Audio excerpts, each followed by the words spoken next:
Good evening, all, and welcome. Welcome to the very first episode of the podcast Downstairs. We're just three weirdos that are locked in a basement that just love all things horror. We got a lot of thoughts on that, but we'll get to that in just a second. We're going to go around the table and introduce ourselves. Hi, my name is Claudio. Pronouns are he, him, his, and I'm just here to have a good time.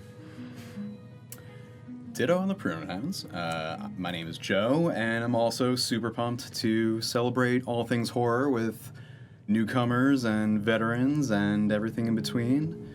We're hoping to bring a very accessible vibe to that general conversation. Absolutely. And I am Glenn, your hostess with the mostest, your ghoul with the cool.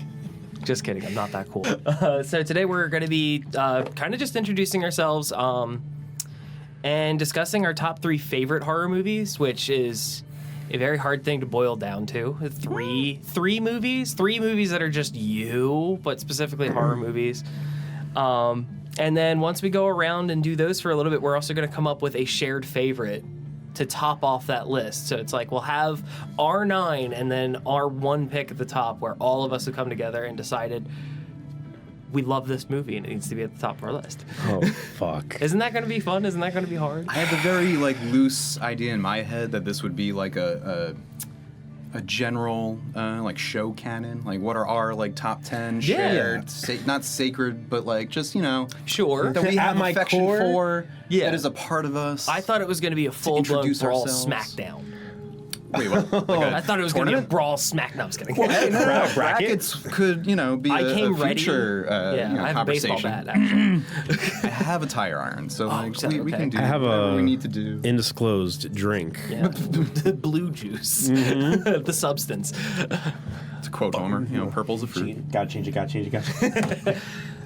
So do you want to lead us off with your number 3 pick? We're going to go 3, 2, 1. God. Right? We are going to go 3, 3, 3, 2, 2, Absolutely. 2, 2. I think that's a... 3, 3, 2, 2. One. Repairman, man.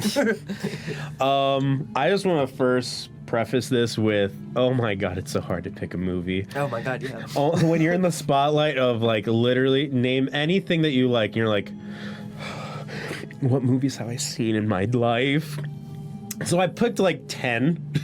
And I'm just gonna close my eyes and pick one and say there's. You're gonna leave it up to vibes. I mean, there are so You're many. You're gonna define it. There are so many movies that I could be like, oh, these are so great, and where I was when I saw that made it great. But if I have to pick a number 3, I put 2 that are number 3. So on my initial vibe, I'm gonna say Lake Mungo. Whoa. Okay. I really. Joe, it's a podcast. You have to talk. What? You don't like it, do you? Do you not remember? Okay, good. Wait. I'm glad you don't remember me. Oh God! Not liking No, this. because it's so funny because in my brain I remember texting you about this and I thought it was a good conversation. Oh, of course it was a good conversation. That's why we're letting everyone enjoy.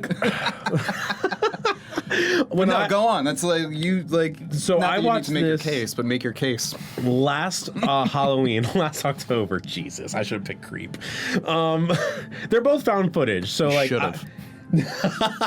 No, there is no should have. No, yeah. Those are my 2 3s. I'm gonna bank on Lake Mungo. I'm a huge fan of found horror or found footage horror, and just something just about it felt interesting of how what do we know, what don't we know, what's real, what's not real, and just the twist at the end of this time lapse that's going on. Also, like, I'm assuming spoilers ahead, but these movies that I'm at least going to talk about are like pretty down the line. So like, it's not I feel like if it's not within the last 3 to 5 years, if it wasn't a huge hit, Sure. you know, okay, if it was like recent or really obscure, like, okay, maybe we don't give too much away, but like if Right. it's more than 5 years old or if it was a huge hit, like, So I'm I don't sorry, feel folks, bad about. we Yeah. will make it accessible, but we're also gonna have to, you know. Yeah, it was one of those things where like it wasn't a necessary like but it was like dreadful and like lingering, like what's gonna happen, and then you get to the climax at the end where it's her seeing herself and that it making the cycle full, and then at the very end when it's like, oh yeah, the brother was pretending to be the ghost to like, oh yeah, story's done, and then they go back to the pictures like, oh no, he's there, she's still there, you weren't looking in the right space, and I'm like, ah. It just kind of sounds like lazy writing. They're like, it's Wow, I did not say it. no, it genuinely just kind of comes across as like when you're reading like a child's essay and they think they're being so cool and they put the end question mark. You asked. You asked. That's really what it feels like. It's like the brother did it, and it's like, oh, did he? I tell you what, I love found footage. I love a full circle moment. Mm-hmm. My only thing with that was it was one too many like red herrings leading up to the big reveal that by the time you got there, I was a little too like pissed off, impatient, pissy, just like, oh great, fuck you, that's all. I remember our text message now. I totally remember your. It's all coming back. Unreasonable response, but like that's where I was, get it. because I was just like, you made me pay attention to 18 of these before we got to the real one, or whatever. It's also like a time lapse thing, because there was the moment, like, you know, what was it? The mom who was dreaming, but she was dreaming something that the daughter was like. It was like all the pieces were coming together. And then they had two dreams, and those dreams had some dreams, and then some. I and like then Inception. Some. Don't be shitting And on it dreams. just kind of like weaved itself in a way. And also, it's not just found footage; it's mockumentary. So like, it's True. which I love. And like, that's not me defending, like, you know, oh guys, give it a break, it's a mockumentary. But like, it was done in that way. It wasn't like camcorder style. It was like interview style, and then going back. Which and I forth. do love. I do really love that framing device of like, okay, we're gonna make it seem like this is an incident that had happened, and we're doing the interviews based around it. Like It's X-Files. It's every. It's unsolved mysteries. It's like procedural. Yeah, I love that kind of stuff. It's I nice, eat it comforting up. structure. And that's what I mean. Like, Lake jokes Mungo. aside, I don't think it was an egregious movie. I had to pick What between a number 3. I'm surprised. And just you wait, because it's I was just. like, of all the movies we watched together last year. But that's what I'm What saying. a- That's what I'm saying. Is that like, I'm like, name a movie. I'm like, fuck. And like, Name a woman. yeah, Chell, that's for you. But no, the other opposite would have Name been every woman. no copyright. What year was Lake Mungo? Is that 2008? It was early teen, late teen. Okay. Lake Mungo was 2008. Directed by Joel Anderson. That's what Australian, is that right? Yes, Yes. Aussie. And also, I'm a huge fan of like international film, so like I gotta give them. It does have, like, knowing you, it does have a lot of the things that you really love. Like, you love a good red herring. You love found footage. I love you so many red herrings mockumentary. it pisses him off. Yeah, it's like. Also, I'm happy as a clam. What do you mean? for number 3 spot, I totally think it's viable because it is a tight 90 minutes. Love that. Yeah. Like, Lake Mungo is something you could throw on and just go, what do I got to lose? I'm pretty sure More when than I you went think. to see it, it was on the, like, I saw it and it was on the way to hang out with y'all or you. Because I remember watching it, finishing it, getting changed, and then heading. Yes, yeah. Yep. I remember now. It's all coming back. It's all coming back. But yeah, if you want to hear my other pick, go back to page 2 and choose option B. But that's the one I'm going to live with. I live with that. Bandersnatching this. I am steadfastly against that. You have nonsense. to stand on that hill and die on it. And like read me to filth, but that's what I'm just going to be okay with. Oh, mama. My brain has multitudes, but I'm passing it down. Oh, lovely. Joe, what is your number 3 pick? All right. Well, I'm gonna try to just quickly. Oddly enough, also Lake Mungo. The overlap was quick. No, we were discussing quickly before we kind of started getting going, but I'm gonna repeat because I think it's worth, revealing the things that made it. That as to what you were saying, like, oh my God, do I even like movies? You have that forever existential crisis. So my process happened yesterday in like a 40-minute span after I was like able to collect myself coming back from that camping trip. And so I was trying to hit like, all right, it's not like our Desert Island movies, which are on the Instagram post that we have, right? That was, something I was thinking of first. 'Cause I didn't want to just definitely not. I didn't think about necessarily repeat those. I'll have that was out there for the world to see slightly a bit ago. Chances to talk about I have to look at some things. I wanted to give myself opportunities to talk about even more, right? Things. And so, like, I'll touch on those. But so anyway, I was kind of thinking about, like, all right, well, those are those, right? And, I was kind of going through, like, the decades I've been alive because I'm kind of trying to pick the things that not only I was alive for, not that you need to, because, like, a personal favorite can be from, Nosferatu in the 1920s, right? But, I wanted it to be things that, like, I, like, either found not too long after or whatever, resonated during a part of my life. And so anyway, I hit, like, about 18 things, a lot of which were kind of basic or mainstream, but eventually I got to 3 that I surprised myself with, and so I'm kind of going backwards chronological more than like top 3. Okay. Just the way it worked. So it's a good framing. In 1999, I was about 10 years old, 4th grade-ish, and I remember the conversation between me, my friend, and my mom. Sorry, go on. Me, my friend, and my mom, who she had to take us because I'm pretty sure it's rated R. But whatever, the 3 of us saw Blair Witch Project in 1999. The Blair Witch Project, excuse me. And again, I'm a huge found footage fan. Like, that was kind of a little bit of a granddaddy. I know Cannibal Holocaust exists, and I have admittedly never seen it. So again, all the horror hardcores can crucify me. Yeah, this was the current version. This is what we are used to. This is A24 before A24. This is like precursing like the J horror found footage trend. Shit, yeah, like this is like hugely influential. Not that it hasn't been said before, but whatever. It's something that not only has those bona fides, but like I remember, like even at 10 years old, for like elementary school, me and my friend and my mom having this conversation where he was like, that was stupid, I didn't get it, and it pissed me off, and I was like, bro. And that's where it started. And this is where it began. So like that I feel like constitutes like a very solid, top 3 favorite.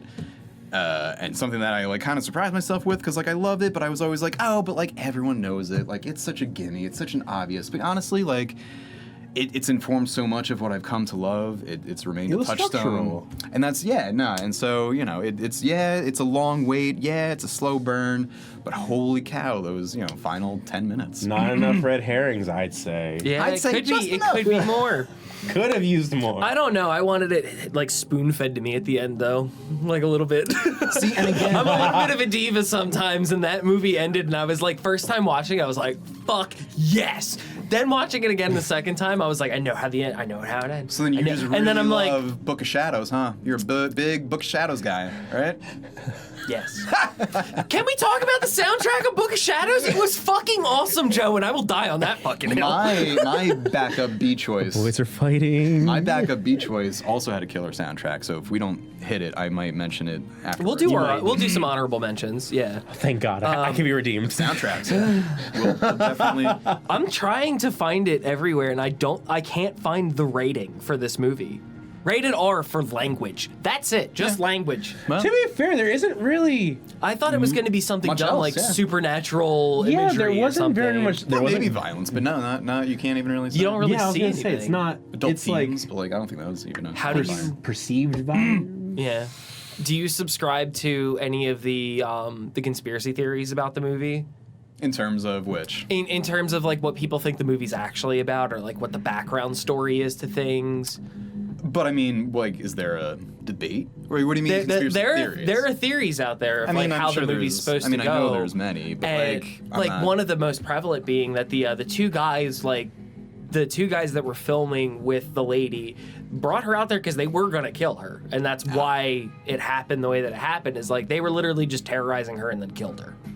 I do love that you can read it that way, and that's a very legit. Do you subscribe to like any of like those like ideas, or you I just think they're take exciting. It at I think they're exciting, but like as possible as they might be, like there's been just too many interviews after the fact. Like true. they were so instantly public.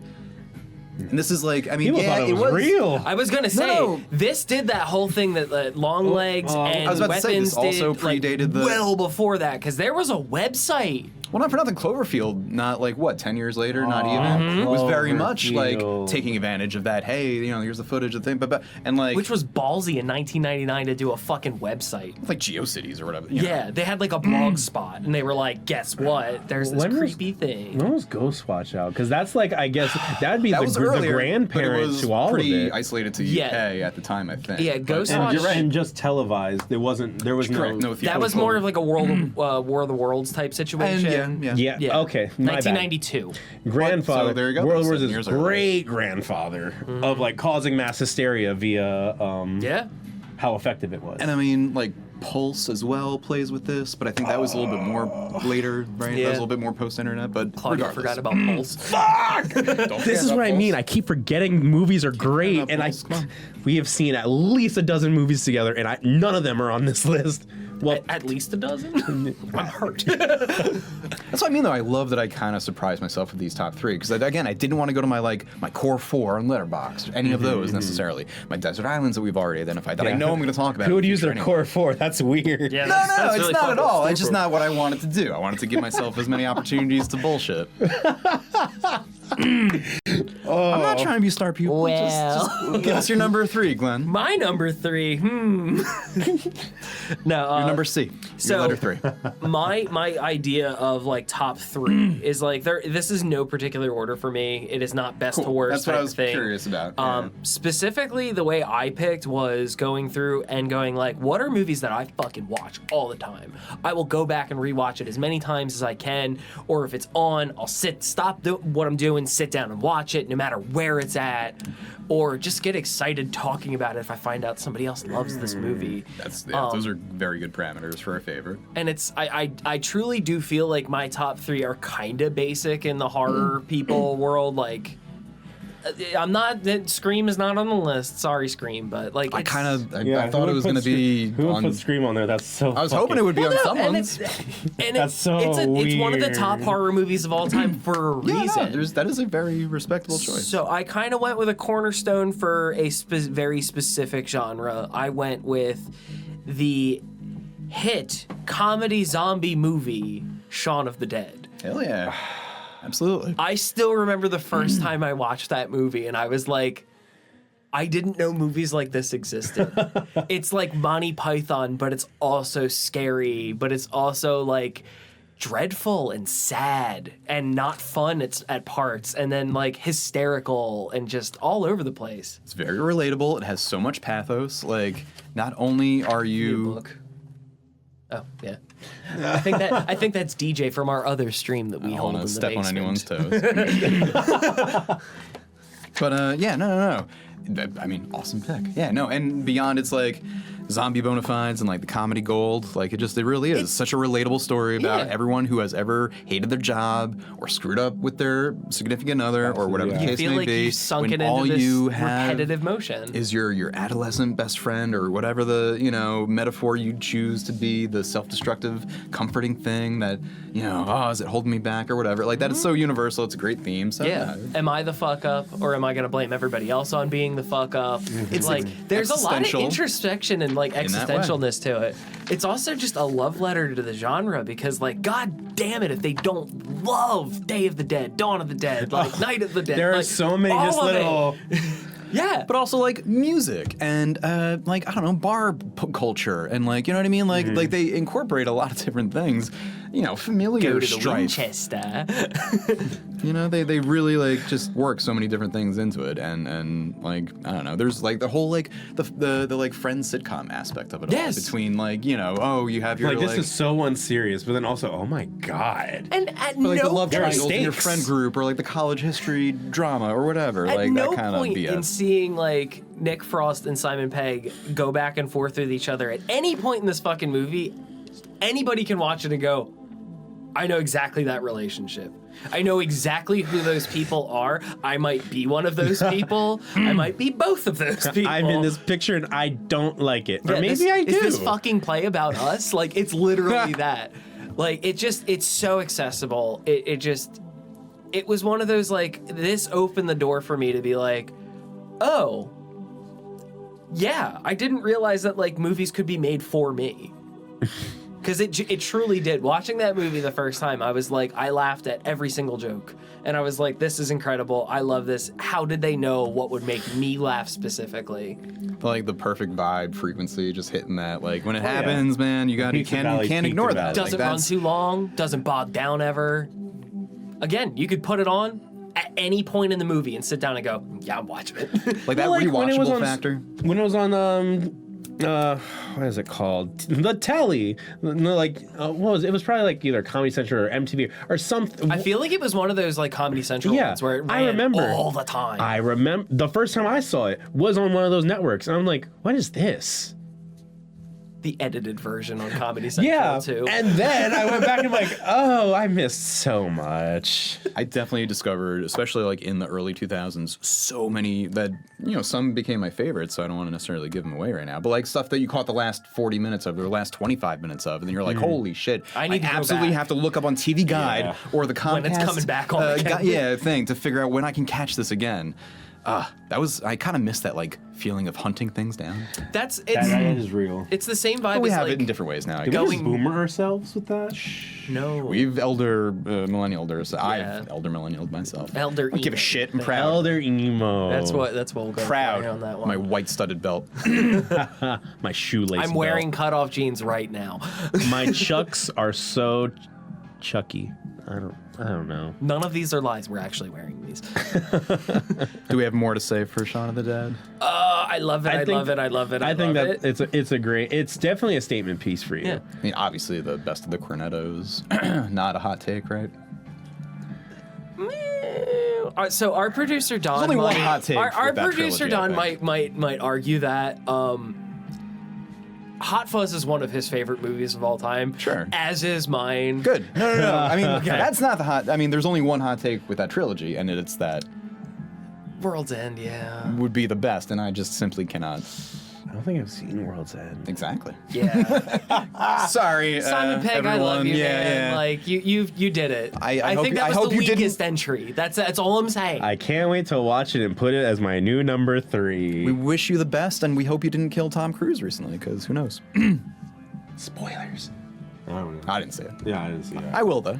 Missions We respect the missions. Impossible. Impossible or otherwise. Take us away to level 2. I really hate that I was the first one because, like, I feel like I set the bar so low. Stop. and then y'all. No, it only made us look better. It's fine. No, that's what I was Now like, you get to shine though and shit on Do our, I? and Do shit I, on our though? picks. Own your choices. the sir. question is, I swear to God, Claudio, if it's the one I'm thinking of, I'm gonna throw something. there's no way. There's no way. There's no way that would be number 2. There's no way. I mean, like, for all transparency's sake, my number 2 would be I Saw the TV Glow. But I made the post about it showing all my love and appreciation for it. Go watch that movie. It is amazing. Happy Pride. And also, if you haven't checked out the post, go check out the post because the post is wonderful. Claudia did a wonderful job writing. And Glenn did a wonderful job editing and making all the pictures look cute and everything. We're in this together. So my 2, I'm just going to go for like a Hereditary. Ooh. So, What a jump. Your list makes no sense. Yeah, I'm talking. When I told you, You hate siblings. Is what I'm getting. I am your mother. Yes, you are, Miss Toni Collette. Yes, you are. She is mother. I'd let her yell at me anytime. Literally, I would let her. Shout out to the United States and Tara. I would let her sit in the corner in the dark, walk past her, not realize it, hear something, and have her chase me up the attic. Oh, spoilers. Oh, it's been more than 5 years. I thought you were just saying, let her chase me from the ceiling. Like, So the backstory to Hereditary for me, I saw it in theaters. It was Lucky. There are a few movies that actually make me like tense up from just tension, and like this is one of those movies where like it's just dread, but it's so much dread that like you can't really see there being any outcome where someone is happy at the end. Yeah. No one. Yeah. And like the climax doesn't even happen. You see what you think is the climax, and like I'd say hats off, but it's more like heads off to the lovely scene. to everyone. Yeah. Or to everyone. But it took me in a place, and I love, like, I'm multifaceted. I love found footage, but I also love occult and folky and like stuff with like, you know, And arty. You love artsy fartsy. And I mean, we all do. We all do. Yeah. That's why we're but here. that still holds like a good pacing, a good momentum, isn't dragging it out, God. like isn't like making you not necessarily work too hard, but like I like something tolerate or withstand too much. Like Yeah. it's like Yeah. it's fun in a and in the most fucked up way. For But for me sure. at least, I don't know. That one is also a top. There's like It did not make. It did make my. not one of list, my three, but It's but it's not yeah, one of my yeah. three, but truly it is. It's not a feel good movie by any means. No. But And, I like, will revisit it often. for sure. There's so much that I love. Yeah, weirdly, but yeah. A movie that like, you know, rewards you for We'll paying unpack attention. that later. A movie that rewards you for paying attention to like the details and things and letting them like, you know, that happened for a reason. Just you wait. Yeah. And just like, And rewatchability. Mm-hmm. Like he's really good for hiding stuff in plain sight where it's like on that second watch, you're no longer paying attention to the main focus and you're looking at everything outside of main focus, which I was traumatized as a child watching a lot of horror movies that I instinctively look in the background and I was still finding shit on other watches. like the scene in question where Toni Collette is in like the corner and like I'm sitting with someone, and Glenn knows this because he sat next to me during a horror movie. Joe knows it too. Yep. Like I've got the bruises to prove it. I'm a koala. I'm a very big scaredy cat. And when I see something or I see like pieces coming together like brain blast style, I'll start to just like wrap myself around the person next to me. And I'm like, oh my God, oh my God, oh my God, oh my God, oh my God, oh my God. And the person next to me who's like, what? And I'm like, I'm like, and he goes, and I'm just like, oh my God, oh my God, oh my God, she's so many cool things. And like maybe I'm just reaching at this, but like I'm still on like the thing where it's like 17 things you didn't see in this movie. I watch those religiously. And for Hereditary, there are so many things And that there's like always more. yes, like one of the maybe it's an Easter egg, maybe it's a reach, but like the scene that I remember reading about, I was like, there's no way, was like when they were chopping the nuts for the cake, it was at the same tempo of Toni Collette hitting her head on the attic. Ooh. And I'm like, who thinks that? I saw something makes similar so to much that where sense. they were talking about how when Peter looks in his reflection before he smashes his face on the desk, It's what and he's it's doing what that he weird yeah. smirk. It's what Oh, he yeah. everyone in the sees. scene when Toni Collette is yelling at him, she's like, Smirk on "Stop his fucking face. smirking at me," and he's does. not. I was Yeah. like, "Oh shit, we're seeing what he thinks he I actually looks hadn't like." thought about that. God damn. Yeah. Yeah, So, I mean, it's goddamn. so many good things. All these years later, 2018 that came out. Can you believe that? Yeah. Happy 7 It years. does still feel like But- definitely a year ago too. Yeah. But to one of the big things that like freak me the fuck out is like, again, seeing the things in the shadows at the very end where like he's running through the house and everything, and he sees all like the naked practitioners of Cultists, please. cultists. Yes. I was like, I couldn't think of the word of Participants? Mr. Nudists. Mr. Payman. Friends. If you are in redacted New Jersey, you know there's a lot of woods. So the drive home at night for me in Yes, literally redacted anywhere New in South Jersey, for sure. I'm driving down and I think every time in the corner of my eye there's someone on the street and I'm like, oh, this is a terrible time to drive at night. And like that aside, still sticks with me. Like, that was a memorable moment for me as like just a movie goer in a theater. Go see movies in theaters. Yeah. So like, again, these are all like vibe things. There's plenty of other movies, but that one had like an impact, and I was so happy for its rewatchability and content. And again, Toni Collette is mother. Yeah. What's super cool to me is like, I'm really jealous that you got to see that in theaters. A lot of people I know got to see it in theaters. I unfortunately never got a chance to do that. Too much was going on in life. Never got a chance to actually go to the theaters and see it. And it kind of slipped through the cracks for me because people were. And this was like one of the few times I've seen this where people like really sat on the spoiler for like several years. Like, I saw it during quarantine. Yeah. I 2 years. 2 years I sat on that, and no one fucking spoiled it for me. Hell yeah. Which is, don't spoil fucking movies for people. It's kinda Spoiler hard alerts, to spoil obviously, a but little still. bit. Like, you gotta have the There's specific layers context. to like. Yeah. And I mean, this was also like, it was in quarantine, so it was like, I was only really on Instagram. I didn't have TikTok yet, and Instagram hadn't started pushing Reels or anything like that. So I'm literally only seeing just like pictures of tattoo artists being like, oh, I'm sad I'm not working right now. Not that there isn't like a specific like plot and structure to it, but like, how do you spoil an absurdist nightmare? Like, Yes. Not that it's necessarily absurdist, you know what I mean? But like, just the imagery But there's leading like, up, there's and the promos. jumps to it and things that you weren't expecting. And it affected me watching it on the TV at home. In my home. In the comfort of my own living room, and it came in and violated my brain. And the worst thing is I double featured it. I what? double featured it with Midsummer. Oh, hell yeah. Oh, so you said shot Saturday chaser, afternoon. I wasn't all right for like a week. but you didn't have a chaser. You just had shot. Yes. Shot. And it was also at night with all the lights off in the house because I'm a true beast of burden. I hate myself. I just don't know why I did that. I have a lot of specific thoughts and things to say about Hereditary, but I'm going to save it because they have a lot to do with what we're going to talk about in the near future. So, Okay. Oh, Very good. do we want to go to? I've said my piece. I'm Toni good- I'm Collette, good if to you ever bounce. see this, No I rush. Just Toni Collette, I love you. Call me. all right. Call him. Call us all. Love to chat. Call See what it was me like mother. being in Italy. Okay. All right. Am I number twoing? The floor is yours. Number 2, right on the floor. That's what it was.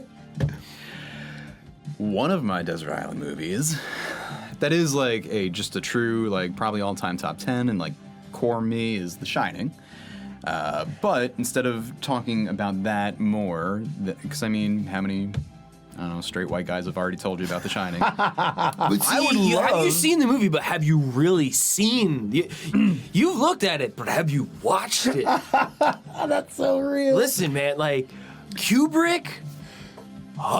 My cross to bear is that I am Bear? the elder emo, or elder millennial, whatever, that, like, I didn't understand that my favorite movies were film bro movies.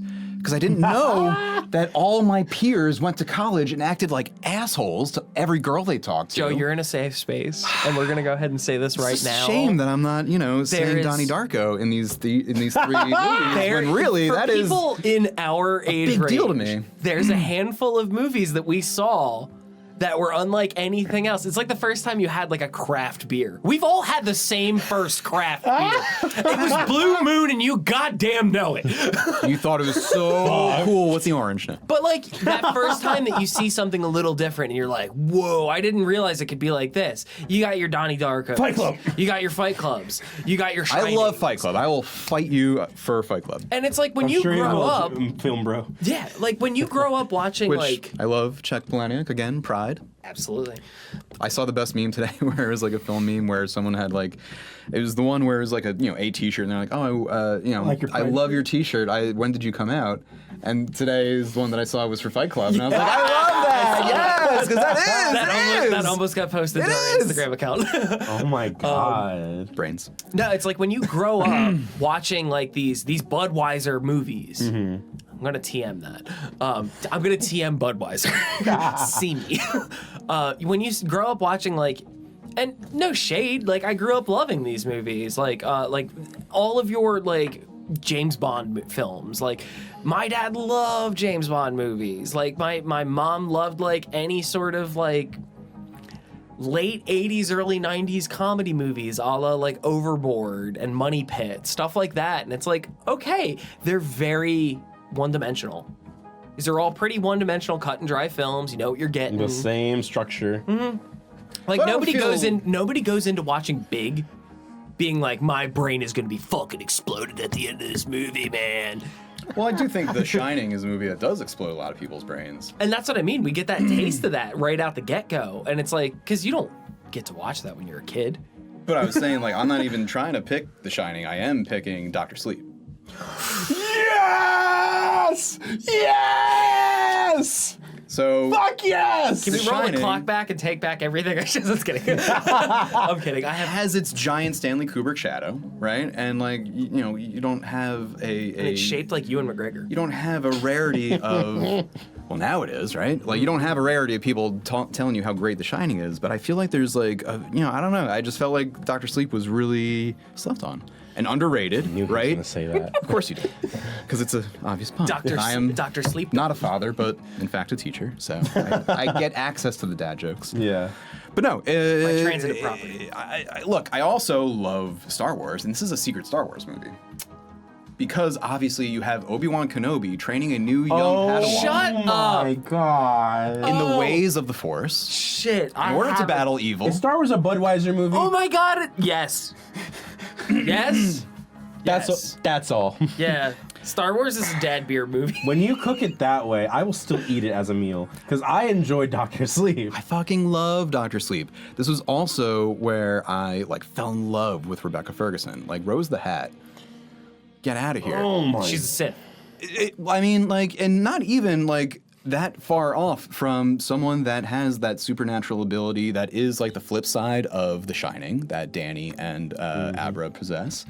But it is like the dark side that like, you know, sucks on and feeds like on others' life force and like, you know, whatever your perverted, you know, grotesque version of a good thing would be. Anyway, like you can make those parallels regardless. It's not just because it could fit into that interpretation, especially with Obi-Wan, Ewan McGregor, but like it is also like part of the arrival of Mike Flanagan. You know what I mean? This True. is by this point. I mean, like, what is like fifth feature or whatever? But like, he was still coming up in this way, and like, he is now like this is one of his first big Stephen King things. He's now has. This is post. When was House of?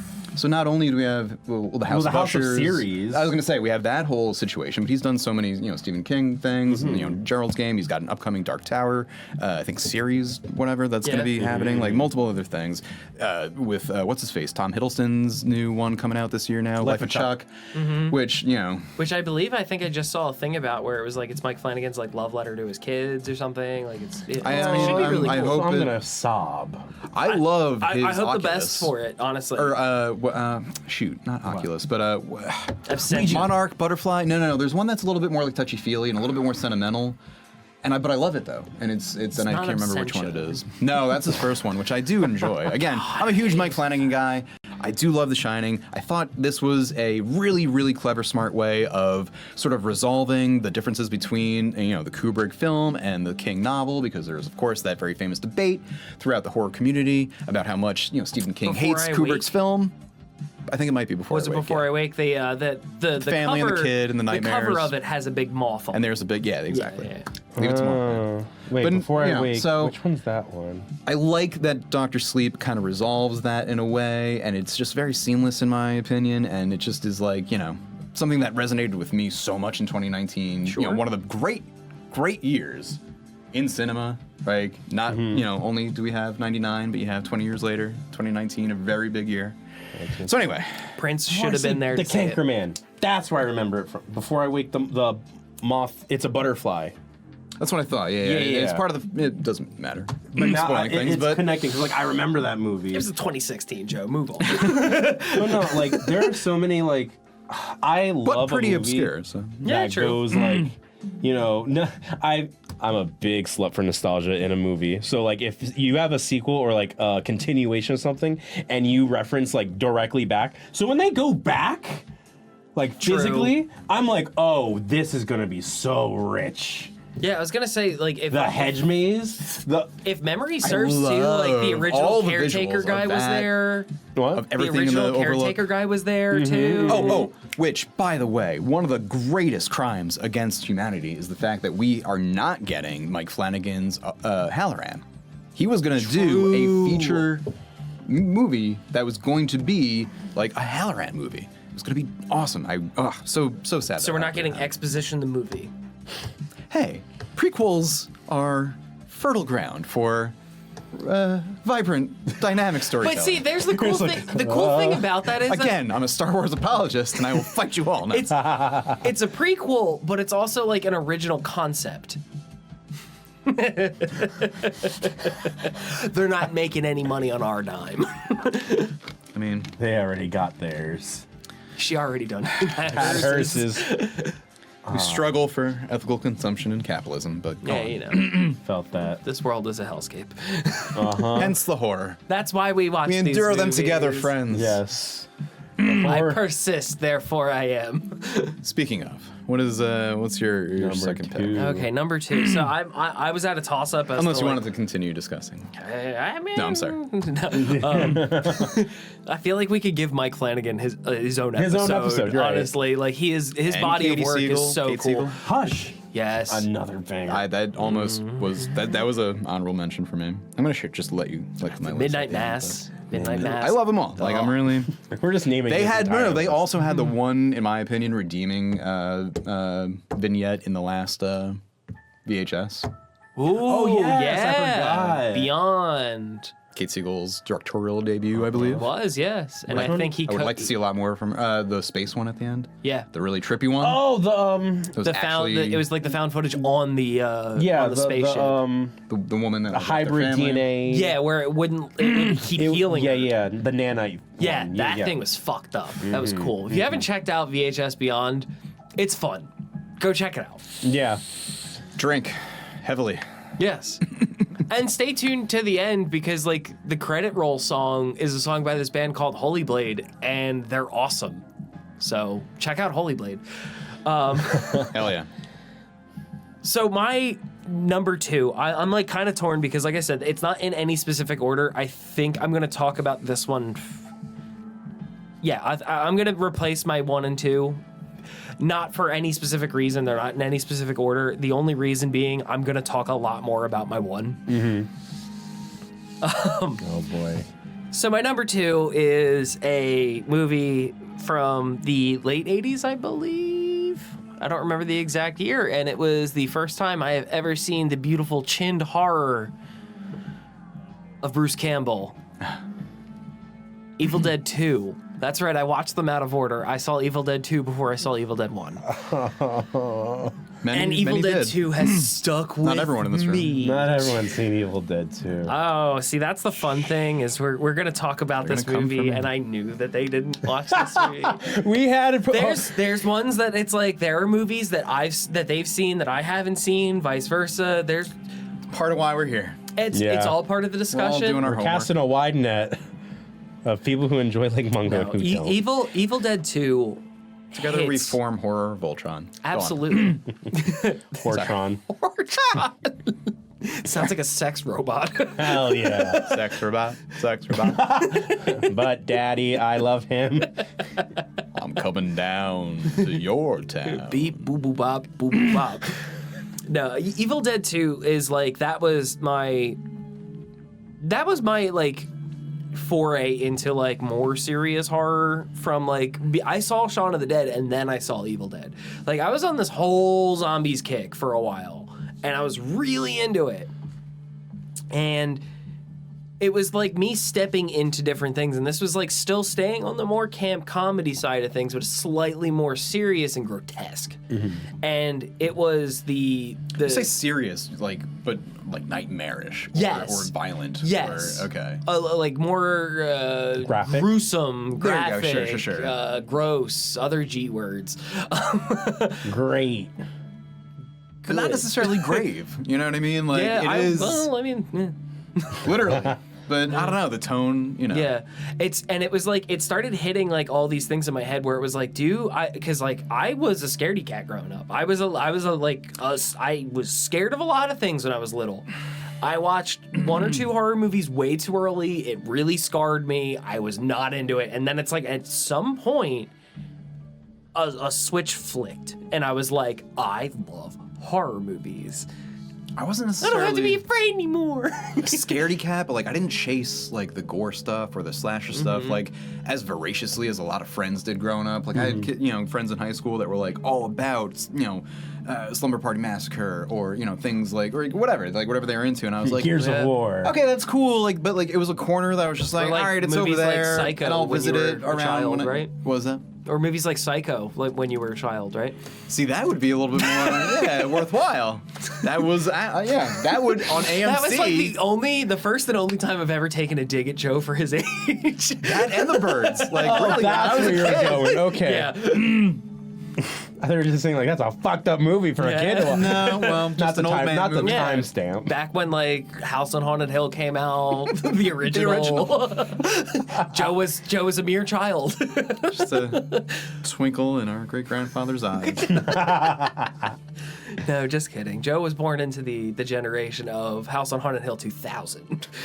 That was the proper generation like to get into that. horror. 13 Ghosts, Ghost Ship, other ghost featured movies. We gotta do like a Ghost fucking, episode. like a Y2K.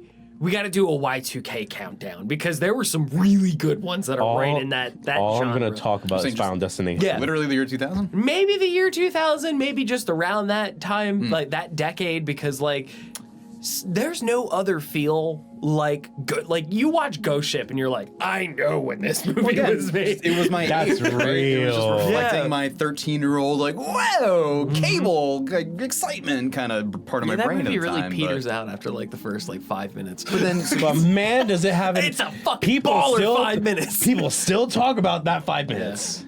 But Evil Dead 2, you But were Evil Dead 2, yes. much older than like 13, No, which is I was- where I feel like most people find it when they were younger, right? So I was right around there. It was okay, like okay. I started getting in. I wanted to be into horror. It was always something that was really Sorry, cool. Shaun of the Dead came out when I graduated high school. So when you said I saw it before Evil Dead 2, I figured he must have been older. But no, he was 13. Go on.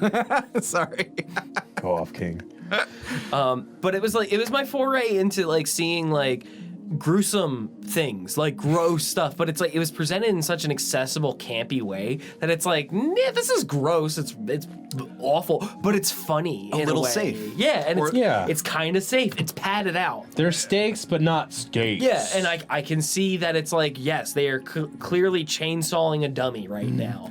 That is merely a bag of water balloons. Like, stupid things like that where it's like, this is hilarious. And nothing beats seeing, like, Bruce Campbell cut his own fucking hand off. But it's also a little like you're invested because, like, again, one of my favorite lines from Community is when I think Jeff is demonstrating to the group like the power of a narrative, and he names a pencil before snapping it in half, and Abed of all people is like, because he named it, and that's all it takes. So you just have to invest a little bit of that narrative, pixie dust, and all of a sudden you give a shit about a dummy or, whatever they happen to chop bag up of water.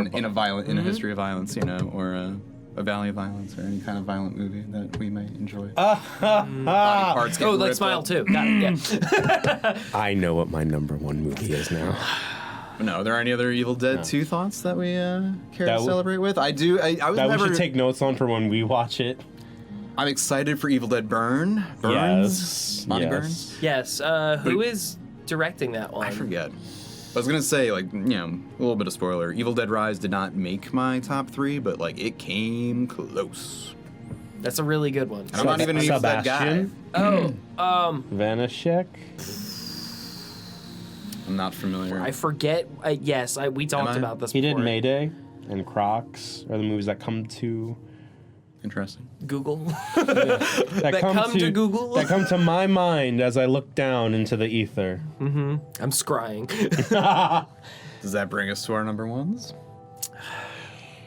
Which it sounds weird to say because this is not necessarily a number one, like not my number one favorite, although it is a Should we number one do? favorite. Should we do rapid fire? honorable mentions before we hit our ones? You know what? Sure. I need to redeem myself some Go more. ahead, redeem yourself. We'll do some rapid fires. We'll just kind of like name some stuff. I'll say going just around the quick, room. Do you yeah. want to let's just just do see like if we're just name as one and quick as go we around can. and keep going, or like name like bam, bam, bam, Or go? what do you? No, we'll just I'd name say- one, move to the next. Like we can still Okay, talk yeah. about them a little bit. But Okay. Do I want to still have to start at the bottom or start at the top? Well, every top needs a bottom. Pride Month, after all. Happy Pride. Happy Pride. Oh yeah. No, I'm just gonna say Oddity.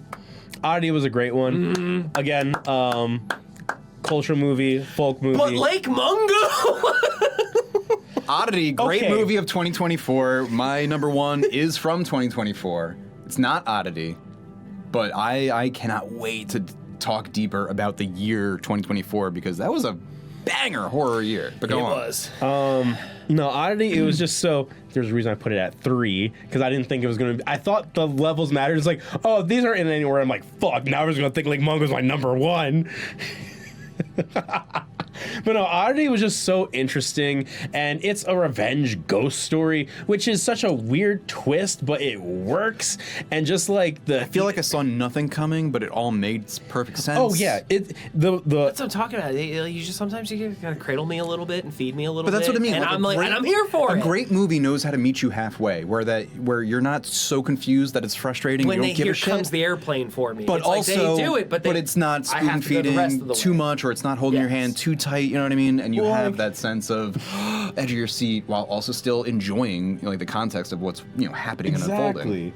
When I was sitting with John, like I knew who was the antagonist. The whole, like it's when not. we paused the movie to write down we all of our texted our predictions. thoughts, and we all said the same thing. Like oh, it's this person. Yeah. And like, but that wasn't the point of the movie. But it's how we got there. We know who. Now it's what comes with that knowledge. Mm-hmm. And it's warped, it's cool, it's frightening. I remember getting 2-for-1 jumped, like literally like jump scare, and I'm like, fuck, and like this was at home, this wasn't in a theater, it was on streaming, on Shudder, The no lights less. weren't I was even about to out. say, yeah, our Shudder, first call of us. many Shudder Shudder plugs because recommendations. we love.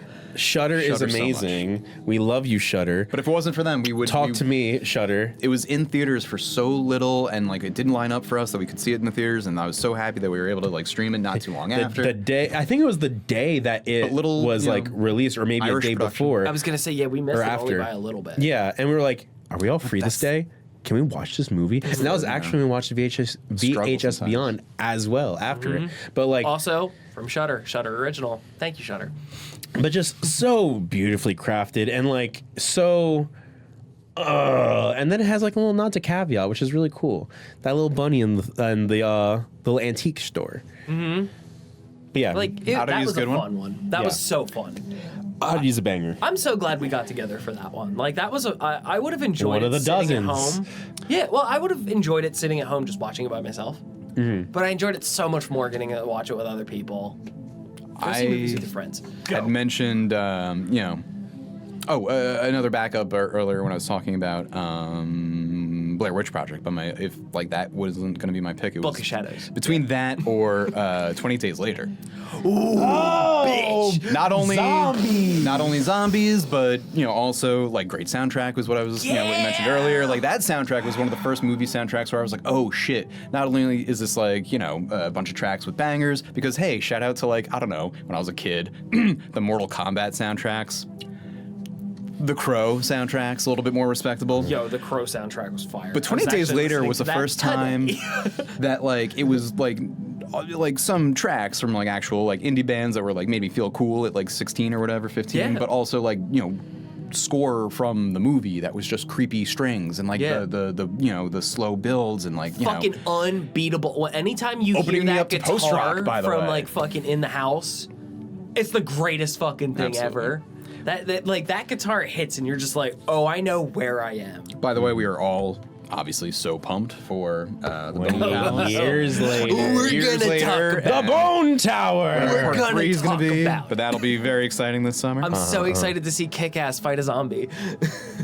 But yeah, no, 20 Days fucking Later was one of my honorable mentions. That is a great one. One of my honorable mentions could be I gotta get away from the comedy stuff. There's been a lot of comedy for my stuff. Speak your truth. No.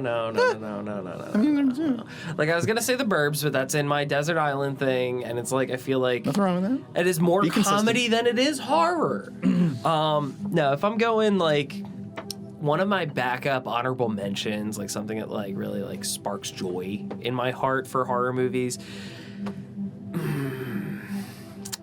Damn. I truly did.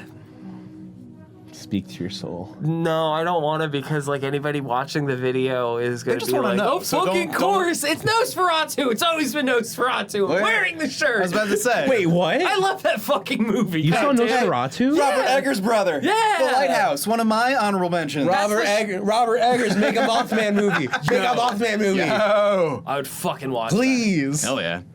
Call us. Run a call list. Nosferatu, Dracula, or excuse me, Bram Stoker's Dracula from Coppola, 92 was going to Yes, be that's also one there. of my. God. So that's a Vampires honorable are queer, just a heads up. mention. Hell yeah, obviously. And also, it's and like just one horny. It's like one it's of a the best genres horny. of horror, in my opinion, and that just may be because I'm just a goth sad boy.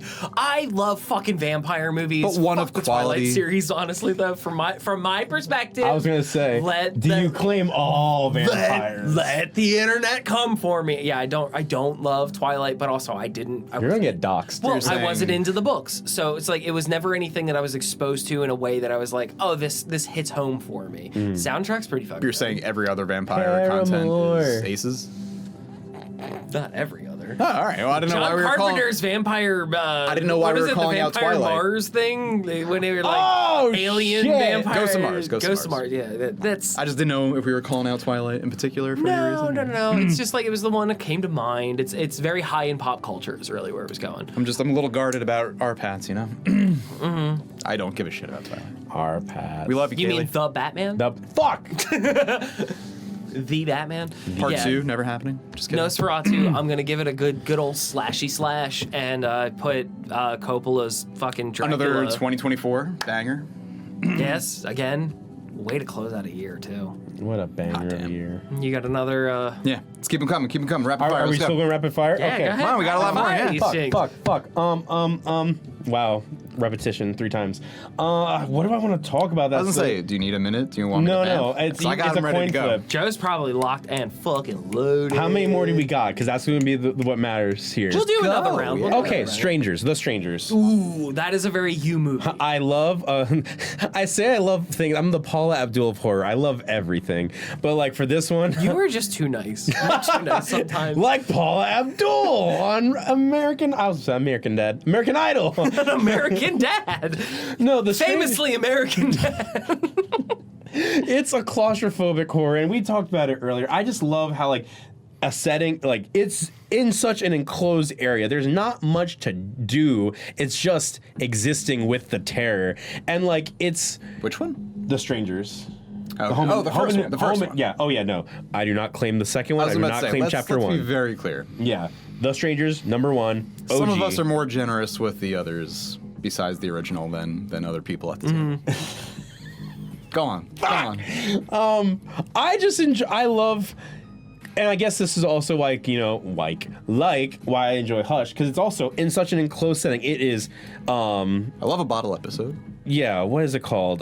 Close proximity. No, blank and blank. Cat and Mouse. Cat and It is a Mouse. game of cat and mouse, and there's no Fish and food. Yeah, there's no game of like, you know, oh, they're gonna turn around. No, it's a survival game, and it is so like I remember, and this goes back to like well, I was talking about which movie was I talking about that like Hereditary, iconic moments that like the trailer for it with the record scratch and like seeing like all of like the bits, and then just like it's just so subtly. It's not a jump scare. She's in the kitchen, I believe, and you just see him. He's watching her, and it's that unease of like, is he going to do something? He goes back. It's a game, and that is so frightening. And also, Home Invasion is like, you know, not to get like real, it's like a real horror. And like, it's I don't want to say accessible, but it's like it's something that we it's can something that comprehend. happens. I think it's a in- very like top 10 fear for a Yeah. lot of folks. It's Like, a very comprehensible. practical. Like it's something that you could talk to anybody and be like, imagine if you had a space and someone came inside. And for a lot that of folks, space. like, and you didn't supernatural know stuff it's doesn't work subtle for them. things that like, you know, oh, and the I love, like, the absolute ending, the jump at the end, but before that, why are you doing this? Because you were home is the rawest fucking answer of a villain to say, we did this because you were home. Yeah, this is an opportunity. That's some Charles Manson shit. Right? Like, the that Manson is family shit. That is. I put that up against Funny Games, which is like my totem for home invasion, but like they are both. That is the top tier. Just for the hell of it. I kind of also liked You're Next too. I love You're Next. Not only You're Next, but The Guest, which is just like same director team, but like having. I feel like Collector fits right into there too. They were they're very much going to be on a Stranger's future Mousetrap. episode. Yeah, especially Collector 2. I've not seen any of these collectors. I've seen them on lists, I think, but there is a scene with a combine harvester and a dance floor that'll just knock your socks off. I told you I never chased Heads will horror. roll. So my only final honorable mentions I want to kind of touch on, because I know like we'll get to the others at some point, but 2, The Invitation from 2015. Do you guys know this movie? Karen Kusama. Is this the vampire dinner party? No, it's not vampire, but it is, mysterious dinner party that, it's almost, one of those movies that doesn't qualify as horror, because you're almost like, well, is it a thriller? Like, there's no... No, I've never seen this movie. But, like, it is, it is, I will fight to the death anyone who says it's not horror, because for me, it speaks the language of horror. It uses the same, like, flavor of suspense. And, again, like you just said, oh, yeah, the dinner party vampire movie. And it's like, well... No, turns out not to be vampires, but yeah, it is like a dread-infused, super mysterious, hardcore, big, awesome reveal, third act shenanigans, dinner party movie, and just like a lot of fun. And Karen Kusama is a director that I love and like just doesn't get to do enough, in my opinion. But there was a movie called The Invite. Is what and there was also, I think, recently, and that was 2022. Wasn't there when also... The Invitation came out in 2022? I was gonna say there was also another The Invitation movie that came out recently that I think's on Netflix right now. Oh, there's 2015 and 2022. Yeah, 2015 is what I'm talking about, which is the one I recommend. It is clocked as a psychological horror. And then the other honorable mention I was just going to try to mention really quick because it's like personal hardcore, like part of my heart favorite, Cabin in the Woods.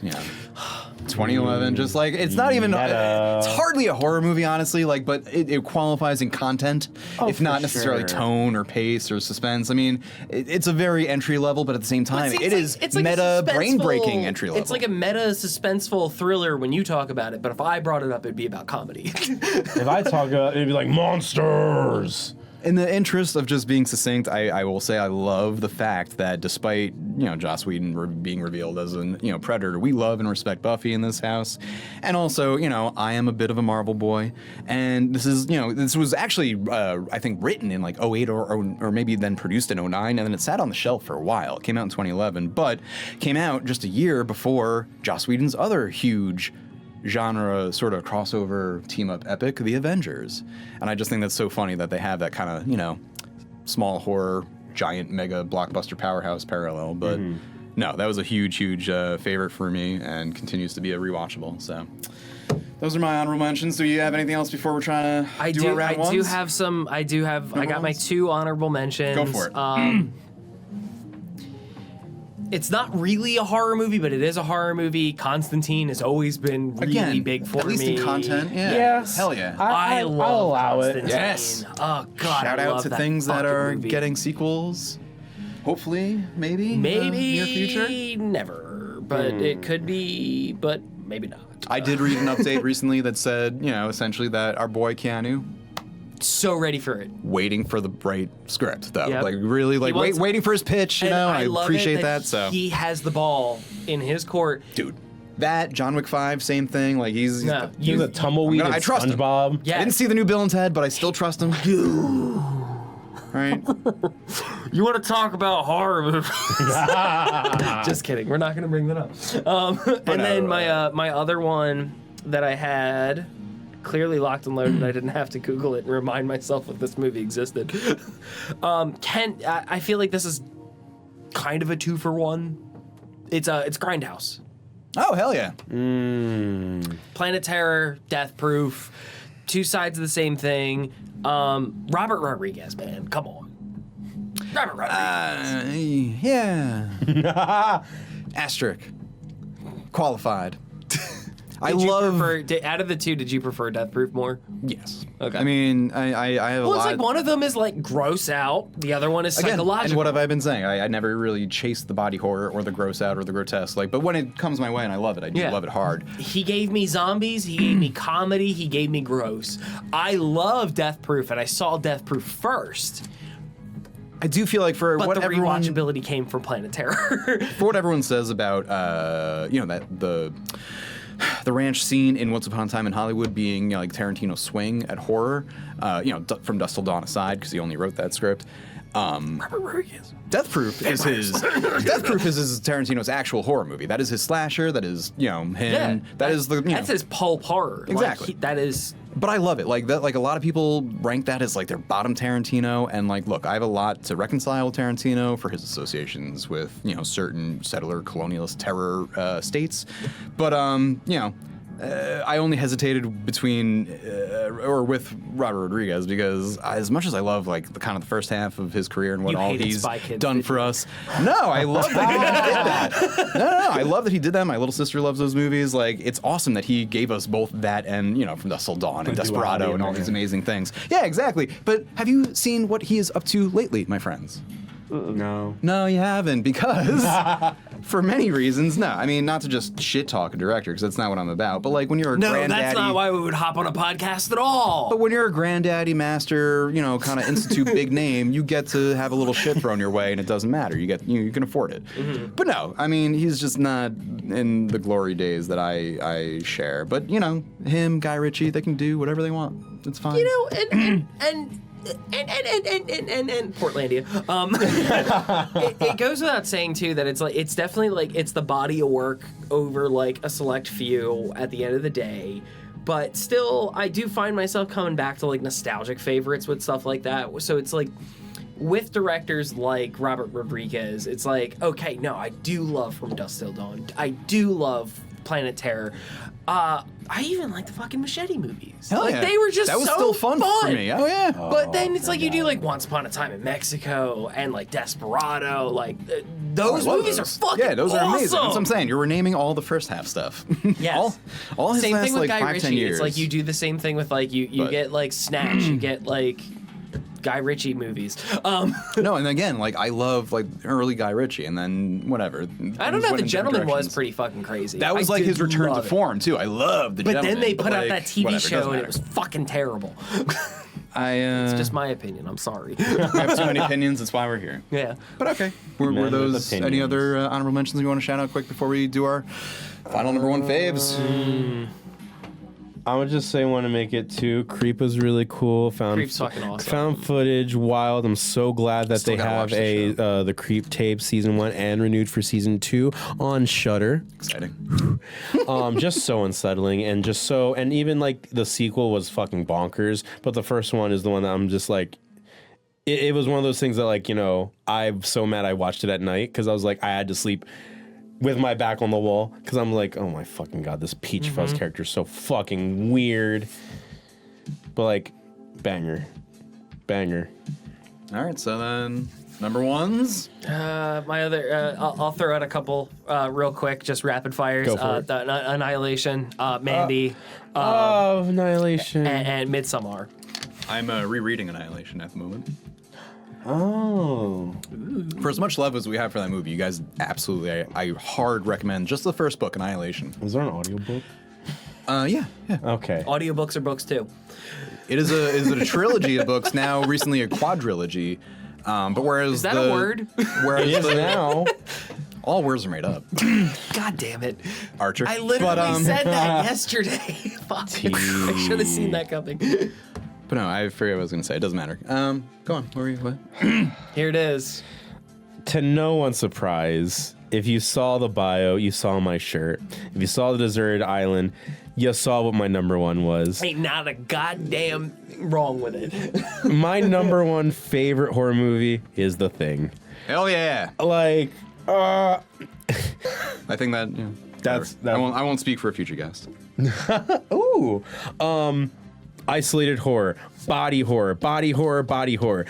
Practical effects body horror Love the is model episode. so cool. And just like seeing how like again, talking about iconic scenes, the defibrillator scene.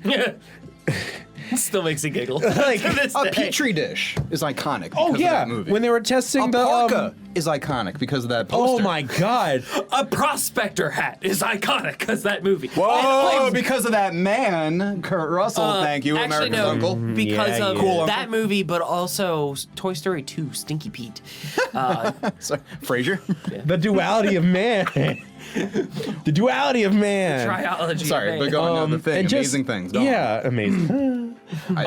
I just and like it's one of those movies where it's like much like Alien, I'd say, and where like it is an unknown variable that you know nothing about that you're learning about As as just 3 years later, right? 82, 79 to 82. Mm-hmm. Right? Alien to yeah, I the want to say thing. yeah. Yep. Yeah. But like you're adapting, but it's adapting faster than you can actually learn its like hunting process, and that is so like and like it. I don't Can we want to get say that it's addition to the fucking Predator Xenomorph universe? the thing. I wanted to fight the thing. Nah.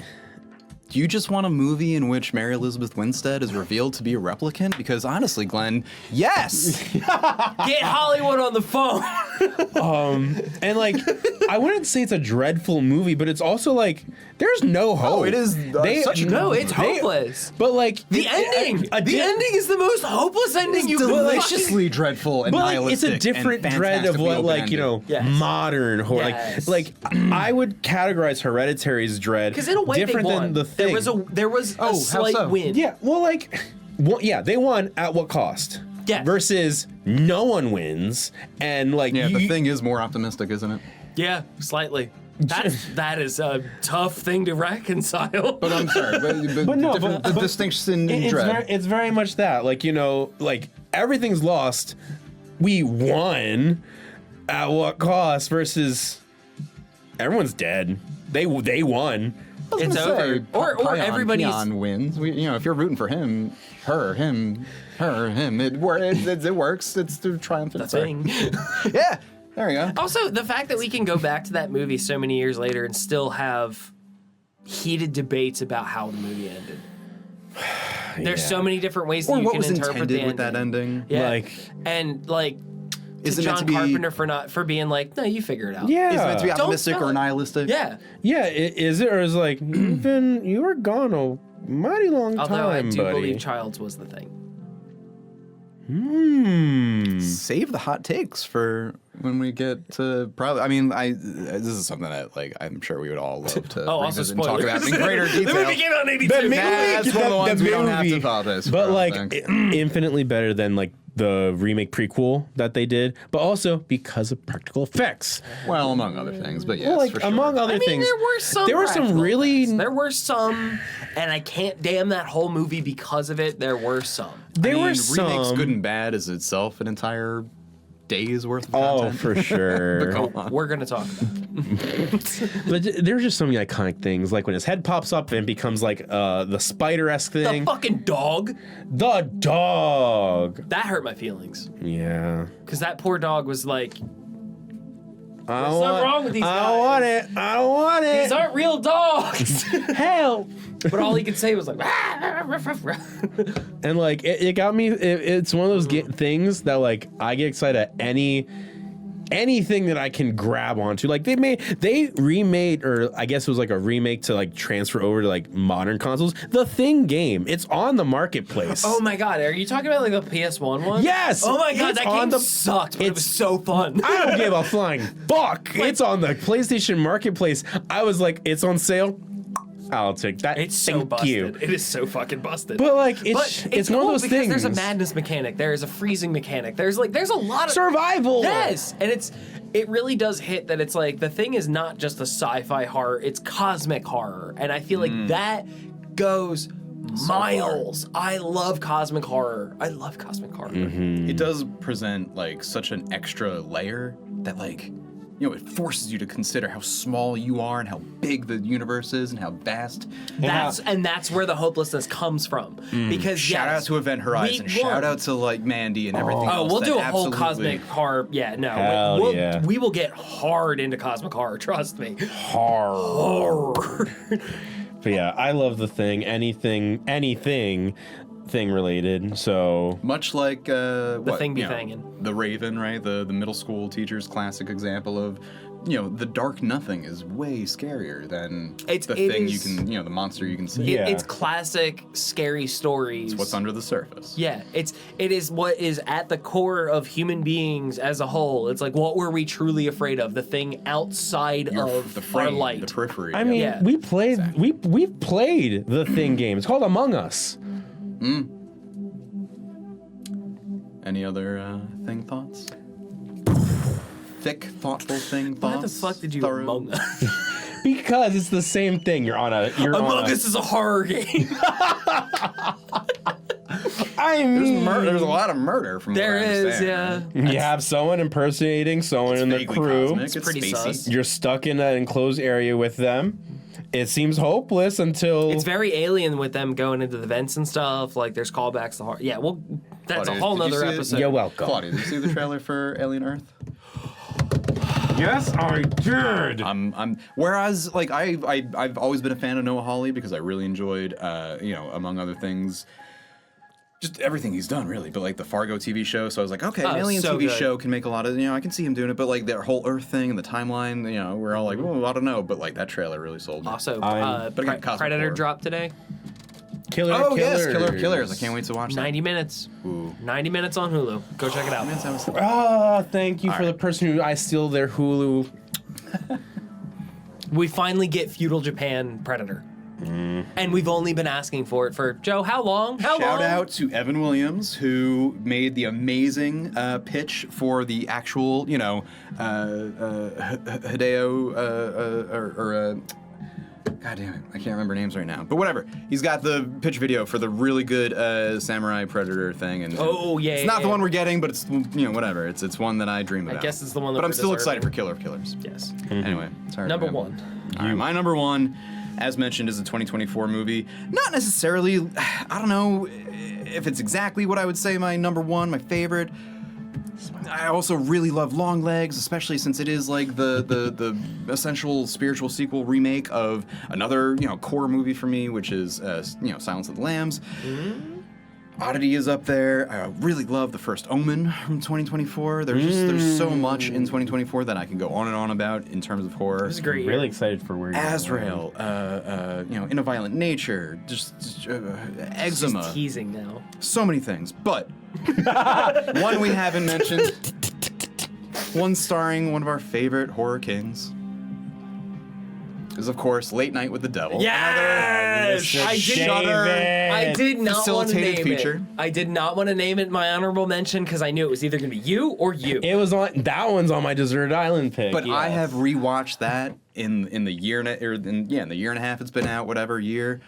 So many times. That and Evil Dead Rise. I'm like, these are recency bias movies, but at the same time, I eat them up over and over Joe, and over. it's been over a year. It's not recency bias. It's just a good movie. That's what I've come to. And the fact that it takes that late night format to heart and is, again, not exactly found footage, not exactly mockumentary, but a little bit of both, as well as just an episode of Conan, you know what I mean? Like, which I did grow up on, and it really just resonated with me so hard, especially because, like, that was, like, I could see that being a soft spot for you because, please. with knowing, like, your affinity for late night talk shows, that it's like, oh my God, this is like, it felt like that. What are we doing right now if not reenacting our favorite, like, moments from late night talk shows that introduce either... Could you tell me more about that? Have you heard of this? No, but I mean, Conan O'Brien, my patron saint of late night. Johnny Carson is Nikki's, my wife. David Dastmalchian naked on a cold day. Our boy, and he fucking just has arrived with that. The only scene missing from Late Night with the Devil. He has been the background dude in so many big, huge things, and this was one of the first things that he was the main guy in front of. Dark Knight. Dark Knight. Dark Knight, baby. I didn't forget you. I know you were there. But he has remember, been just not as gradually well. emerging himself as like truly like a Scream King, even though he doesn't have He that is many becoming- starring roles, and yet we love him as like this new like Shadow Master that just he's like very quickly becoming like a Lon shepherds- Chaney or like a Yeah, Vincent that's what I'm Price. saying. Yeah. I feel like actually no, I really feel like Lon Chaney really hits like or Bela Lugosi, where it's like no, you just ooze. you were born for this. You've leaned into it, and same it works. thing with the Vincent Price thing is like I can see him hosting like a scary movie thing. Like I mean, that's him just being horror's like greatest again on Shudder. He's one of the Horror's best talking Greatest. heads on there. He has I forget Him, Grave Kate Siegel? Encounters is his interview style. Bill? I think, Oh yes. Where they do interviews in the coffin. Grave Conversations. Grave Conversations. Yes. And it's so cool. If I got that wrong, You're done. you're dead. But yeah, just so many things. I mean, he's a guest judge on Dragula. Like all these things. He is like He's getting around. Murderbot just came out. I was gonna say I'm looking Murderbot. forward to checking out Murderbot. Rosario came out Yep. earlier. The Boogeyman, which was like 2 years ago. Yeah, Rosario's definitely on my list. Even without any of that context, even without his like promotional strengths or talking head commentary as like a spokesperson for the genre, even without any of that, Late Night with the Devil just stands on its own. It's so strong. It I had has so those much fun connections watching with me. I had so much fun watching it. It was just like seen a it so perfect many balance of fucking all the times. things, and on top of all the like format stuff that it plays with and yada yada, the pacing, the structure. You could argue cosmic horror. Or whatever the reveal is at the end, which, by the way, it's not even all that amazing looking in terms of special effects. Like, I'm sure it wasn't that expensive, but like, I'm not shitting on it. I think it was it's harder. effective. I was gonna say, but that I like when things can be done on a budget and still be effective. Yes. Give me a little girl's exploding light bomb of a head, and I will give you my Literally movie head- ticket I money. did not. I legit when that happened, I did not see that coming at all. I was like, Jesus Christ. I was It's like, not even oh. a spoiler because it's just one of a million things in the third also- act that will punch you in the nuts. I could whether you have them or absolutely not. just Figurative. watch David Dustmalchin like just stare into a camera and laugh maniacally while the camera does like a Dutch angle spin with like a spiral behind him. I would watch that for 90 minutes straight. That's actually Thankfully, my there's a lot ambient more going on. video when I go to sleep. Yes, yeah. Videos to relax and go to sleep to. Lo-fi, David. To study. I knew this would be like a favorite of mine, but I was a little afraid to like crown it, in a more official way. But I feel good about I feel this. like you're in safe company for that because I feel like all three of You're us valid. we've rewatched that movie so much. I've so introduced much, so and I don't many- think we talk about that amongst each other very often. How much we watch. I've this introduced movie. so many gays to this movie. I And thought, so I many. thought It's the Nikki would love it, and perfect she was spooky movie. absolutely traumatized. Oh yeah, Oh, I Chell, felt horrible. Chell hated it. Yeah. Chell, well, she didn't hate it. She just it wasn't her thing. No, just because they're just the same. They are two- the same person.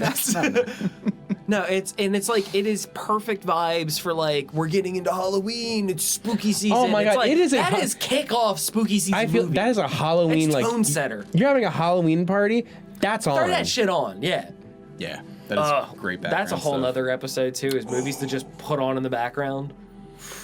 There are too many that we have put on in the background. A lot of them are going to be giallo movies. Colors. Idle Hands. Can't hear, you can see. You forgot about I it. love Idle Hands. Anything else for late night? Nah, I'm good. I mean, I could talk hours on. I was gonna like, say, Alright. like, Yeah, I'm trying to, Balls trying in to your be court. good. Final movie. I'm excited to hear Glenn's number one favorite. So real quick, let me pull this up because I want this intro to feel correct. Oh boy, he wrote an intro for his number one. I just need a date release. All right, so picture this. It is 1987. It's summertime. But it's like summertime, the end of summer when it starts getting cool and you year can and a wear a half years jacket old. outside, but it's still a little warm. It's cold at night, warm during the day, right? 1987, your hair's all teased out. It's dripping of just like goo and water.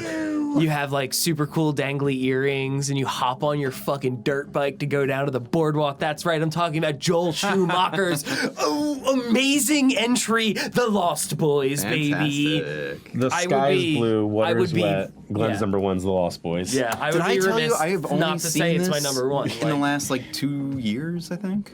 I saw it just like Are you kidding me? a couple summers ago, maybe. Would yeah. you hate me if I said that I haven't seen The Lost Boys? I'm gonna stab you in the face. I'm shocked.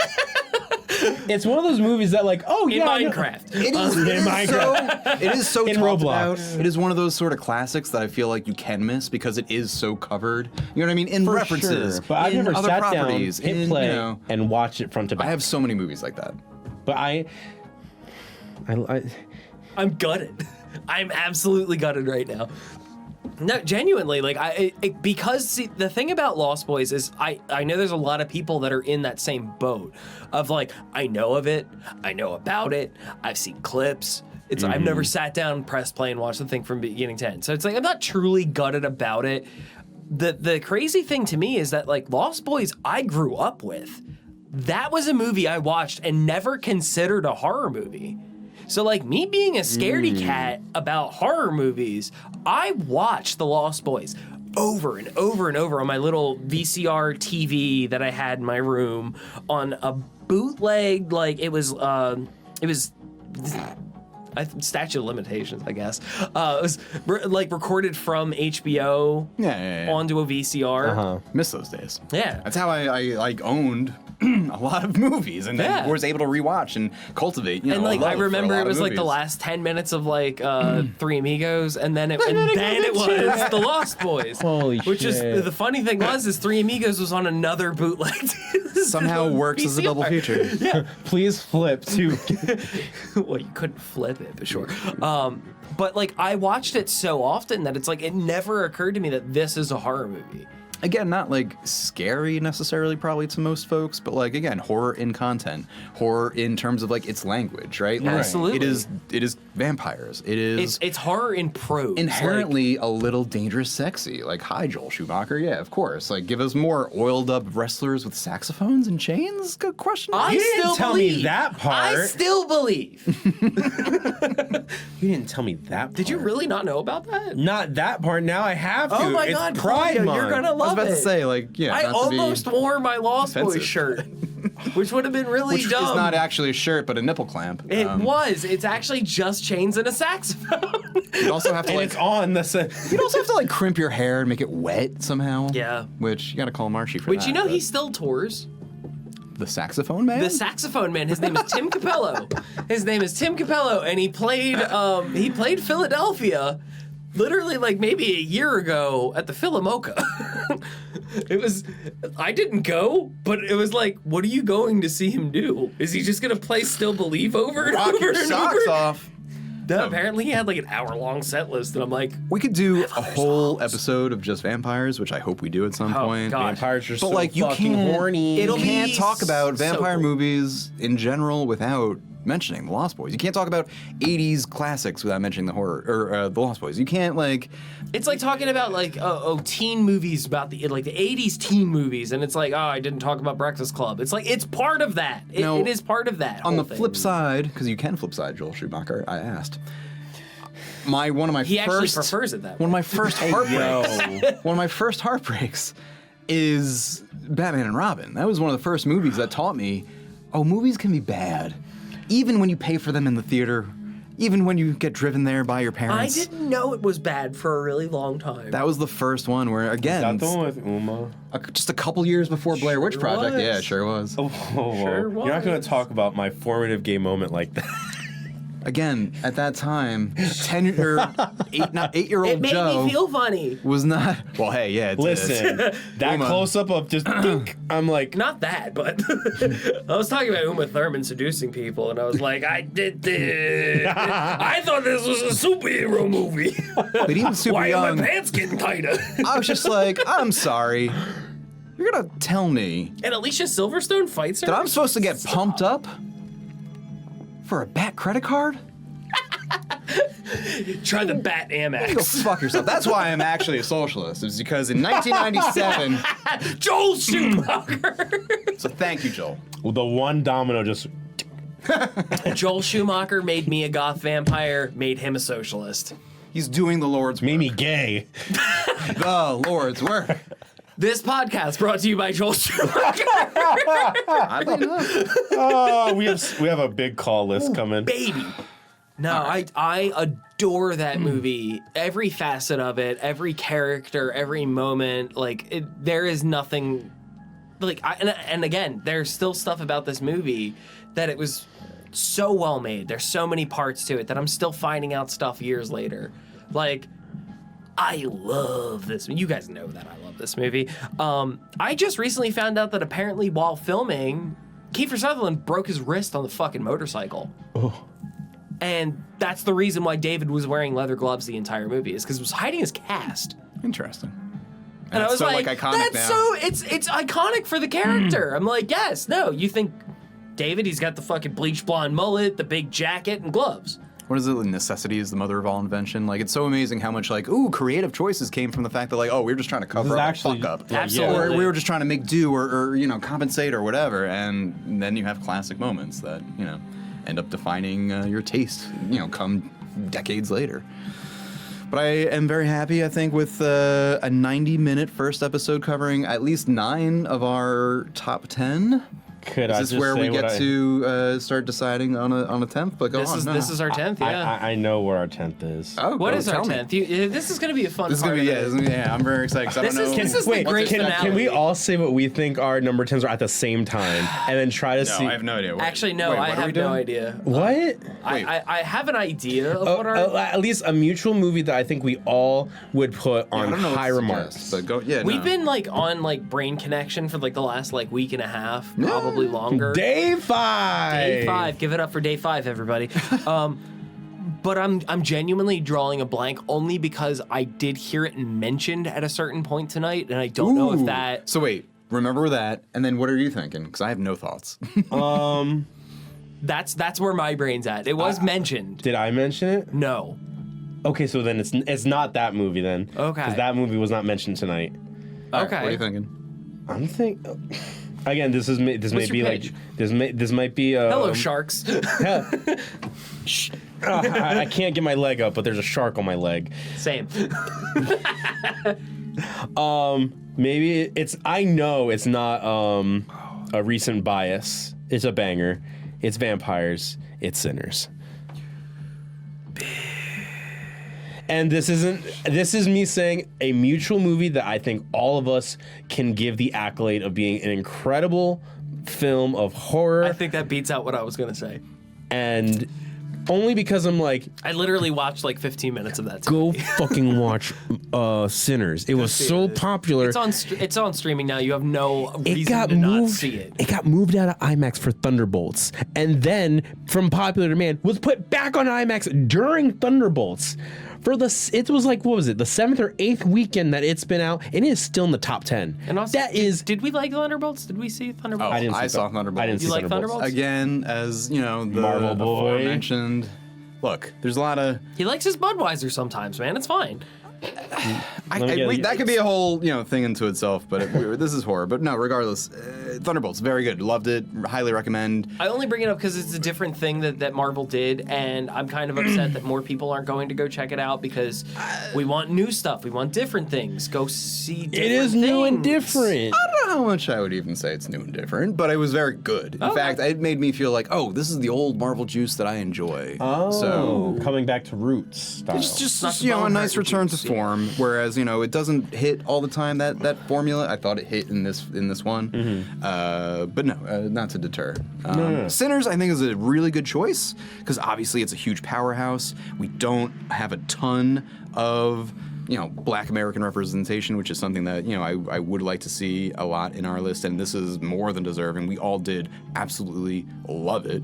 And yeah, I mean, vampires, again, are patron saints. So I think I'm very happy with this, not only because of all that, but because it's probably just in the interest of time going to be easier to settle on our most recent giant favorite as opposed to trying to That is very fair. navigate something within the last 30 to 40 to 100 years that Yes. people have already heard I had plenty two, of. I had and, two locked and loaded from recency bias because my brain blanked on Sinners. We can sit and talk about horror movies all fucking day, and there's And we always will. going to be a movie. And we will. And we And will, we and you'll tune in will. for it. It's mandatory. But it was Mandatory meeting. it's one of those ones that it's we've just talked about it so much that it was I guess I kind of thought in my brain that it's so on the nose that I kind of forgot about it for a split second, which is funny because I literally watched about 15 minutes of Sinners today. I listen to the soundtrack almost every single day. It's so good. Oh, again, another great soundtrack.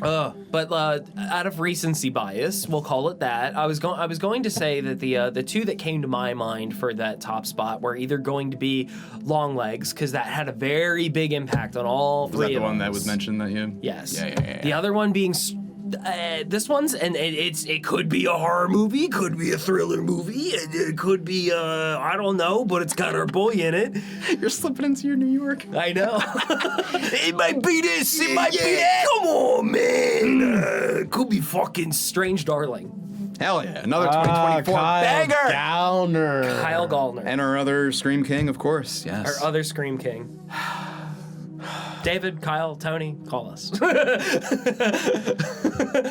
Oh my god. I'd be very happy with that as well. But again, I'd be happy with any of them. But I know for recency's sake, that's one I think we could all land on. But we can land on any three of them. Yeah. I'm happy with Sinners just to kind of Sinners I feel like is a very nice go like, watch Sinners. Yeah, support original it's a work. decadent cherry on top. It's not just like this was good for the sake of being a good cherry. It's like, no, this is a great cherry, and it's also chocolate covered, and it's got nuts, and it's got sprinkles, and it's got fucking. What if you're allergic? I love this metaphor, and I want to lean into it really quick to not necessarily cut things off, but if we're looking for a point at which to maybe, start neatly tying some bows. Absolutely. One thing that I really love, and one thing that I think I've realized is like a kind of core tenet of my taste, right? Like how do we, part of why I am excited for this podcast moving forward is because not enough people, in my opinion, know how to articulate who they are, and that comes from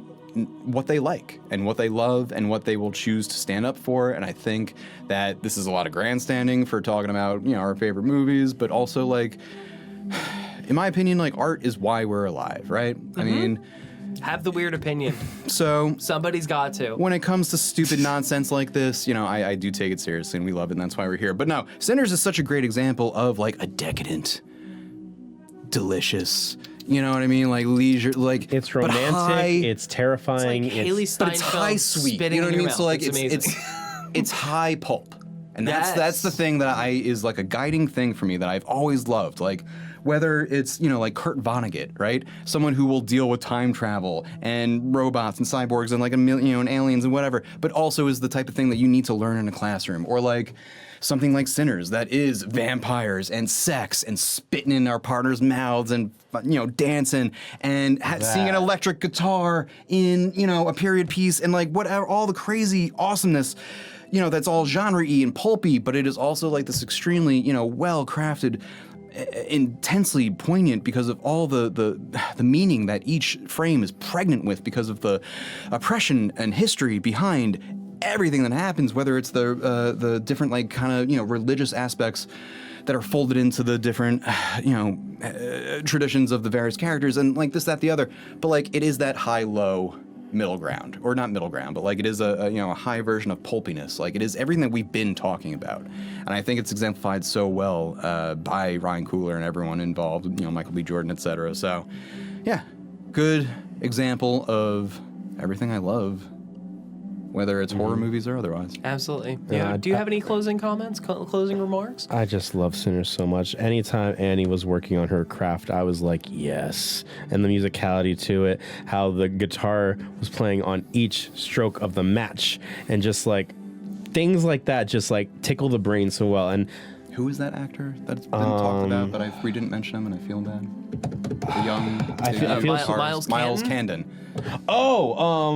Yes, Miles his Candon. acting debut, the lead, Sammy. Has a musician career, but... Yes. Yeah. Also, if you haven't checked out his music, go check it out his music, because he's fucking great. He's incredible. His voice is rich. And like two out of the three of us here are metalheads. You don't have rock without blues. Like it's like those connections are also why we're here. You know, it's gonna be horror movies, but it's also going to be like the horror of the human condition and how we see that unfold in every medium that we enjoy, and because it's all part of why movies are movies. Like it is photography, it is still art, it is music, it is acting, it is full experience. It's all the things. It's the human. It's the human experience. It's really. poetry. It's all of the things that we want to see in world, whether it's good or bad. It's also tech. It's STEM. It's film. It's like you need the robots and the camera operators, and like it takes a village, and the village should all be represented and appreciated for their That's why work. we love film, absolutely. And that's also one of the cool things about horror is the representation in horror.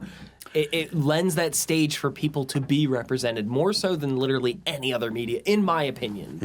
And not for nothing, horror has always been the genre of the other. You know, that which has been pushed down into the dark corners. You know, that's where horror lives. So, you know, whether it's Pride Month or any other time, fuck yeah for horror. Hell yeah. Well, if you guys are good, that'll be it from us at the podcast downstairs. You can find us wherever podcasts are available. You can also find us on the YouTubes, Instagram, and TikTok. Be sure to like, comment, subscribe, all that fun stuff.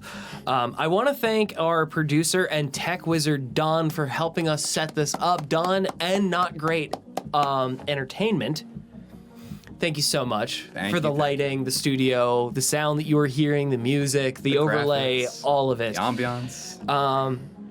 We will be back at another time.